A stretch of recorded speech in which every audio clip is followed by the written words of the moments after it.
Hello guys, I'm back.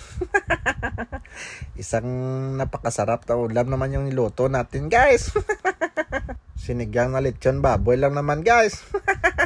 Nagisa lang tayo dyan ng bawang at saka sibuyas at kamates. Lagyan din natin ng tomato paste para medyo mamula-mula yung kanyang sabaw. Lutuin lang muna natin yung tomato paste. Yan guys, may sobra tayong lechon na natira sa birthday. Instead na itapon natin, naisipan nating lutuin. Diba sayang naman pag tinapon mo ito? Marami tayong kababayang nagugutom. Ikaw, itatapon mo lang. Lagyan lang natin ng sabaw guys na ayon sa gusto natin. At syempre, lagyan na rin yung gabi kasi hindi naman palambutin yung baboy. Luto na po yan. Yung gabi na lang ang magsisilbing pampalapot dyan. Yan na guys, takpan na muna natin. At pagbukas natin guys, ayan na, kumukulo na guys. Ilagay na rin natin yung matigas na gulay guys. Sa sinigang, yan yung matigas, yung sitaw.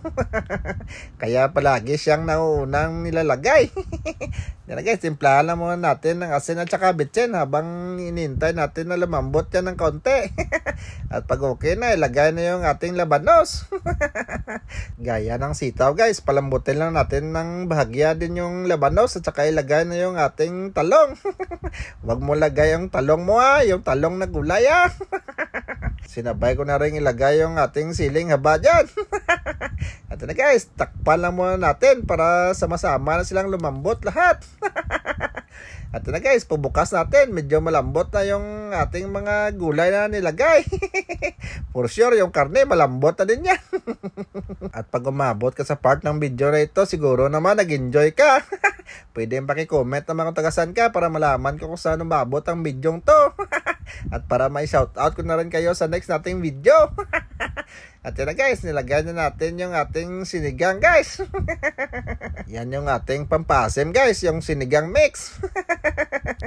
At shoutout nila pala sa mga bagong followers natin dyan. Welcome na welcome po kayo dito. Maraming salamat sa walang sawang suporta. At yan na guys, nilagay na natin yung ating kangkong guys. Minuto na lang yung inintay natin para makain na natin yan. Takpan na muna natin at buksan.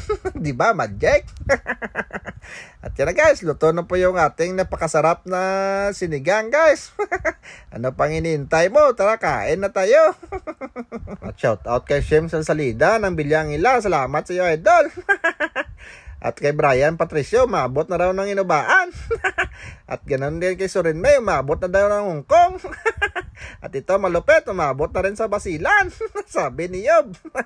At mukhang nasarapan sinong Binji Babor ng Canlaon City.